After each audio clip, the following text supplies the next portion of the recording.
గురుగారు, సుబ్రహ్మణ్య స్వామికి పాములకి ఏమి సంబంధం? సుబ్రహ్మణ్య స్వామి దేవతలకి అంటే నాగలోకానికి చక్రవర్తి అయ్యారు. అందుకని చెప్పి ఆ నాగదేవతలందరూ కూడా సుబ్రహ్మణ్య స్వామిని సేవిస్తూ తరిస్తూ ఉంటారమ్మా.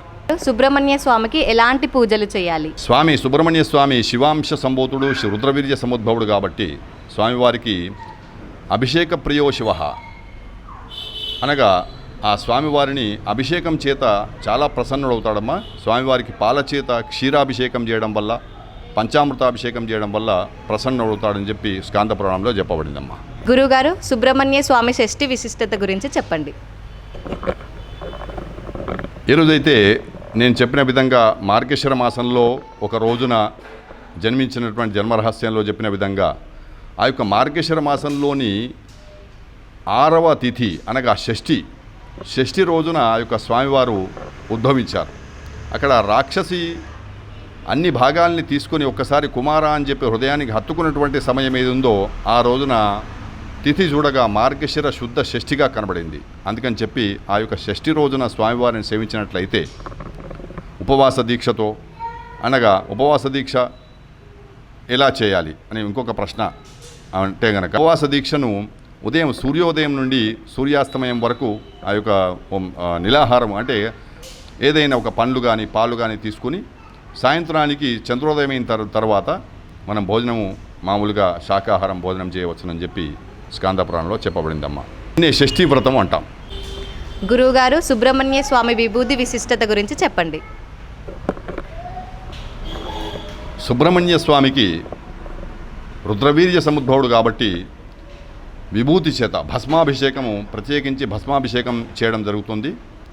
ఆ భస్మము చేత అభిషేకము చేయబడినటువంటి భస్మము మన గృహంలో పెట్టుకోవడం కానీ, నూటిన ధరించడం కానీ, ఏ విధంగాను ఎక్కడైనా కానీ ఆ యొక్క విభూతి ఉంటుందో, ఆ యొక్క భస్మం ఉంటుందో అక్కడ ప్రతికూలమైనటువంటి శక్తులన్నీ కూడా పరిహారం అయిపోతాయి, పలాయనం చిత్తగిస్తాయని చెప్పి మనకు శాస్త్రంలో చెప్పబడి ఉందమ్మా. పూజార్హమైనటువంటి అనగా పూజలో ఉపయోగించేటటువంటి అన్ని పదార్థాలు ఏవైనా మనం పూజించడానికి అర్హమైనటువంటివే. అనగా కొబ్బరికాయకు కూడా మనము పసుపు కుంకుమ పెట్టిన తర్వాతనే ఆ యొక్క స్వామివారికి ఆ కొబ్బరికాయను కొట్టి మనం ప్రసాదంగా అర్పించాలి.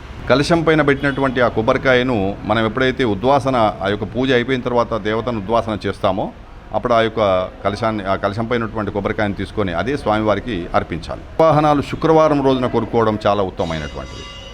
శుభమైనటువంటి తిథి వార నక్షత్రాలు చూసి ఆ యొక్క జాతకునికి ఏ తిథి, ఏ వారము, ఏ నక్షత్రము అనుకూలంగా ఉంటుందో ఆ రోజున తీసుకోవడం అనేది ఉత్తమం. సాధ్యం త్రివర్తి సంయుక్తం వషణా యోజితం ప్రియం అంటాము. అనగా మనం దీపారాధనలో త్రివర్తి అంటే 3 వత్తులు వేయమని చెప్పడం జరిగింది. నరదృష్టి నుండి ఉపశమనం కోసము సుబ్రహ్మణ్య స్వామిని ఆరాధించడం కానీ, ఏదైనా ఒక శక్తి దేవతను ఆరాధించడం కానీ చేసినట్లయితే నరదృష్టి నుండి మనము విముక్తులం అవుతాం. ఏలినాటి శని దోష పరిహారానికి నీలాంజన సమాభాసం రవిపుత్రం యమాగ్రజం ఛాయా మార్తాండ సంభూతం తం నమామి శనైశ్చరం అనేటువంటి మంత్రాన్ని మనం జపించినట్లయితే ప్రతిరోజు క్రమం తప్పకుండా ఒక 19 సార్లు, అత్యల్పంగా ఒక 19 సార్లు మనం జపించినట్లయితే ఈ యొక్క ఏలినాటి శని దోషం నుండి పరిహారం అవుతాం. రోజువారీ నిత్య పూజలో ఏదైనా ఒక తెల్ల అంటే మనము అన్నంలో కొంచెము శర్కర, కొన్ని పాలు వేసి ఆ యొక్క మహానివేదనగా మన దేవతకు అర్పించవచ్చు. తక్షశిల మీడియా ఛానల్ని సబ్స్క్రైబ్ చేయండి, లైక్ చేయండి, షేర్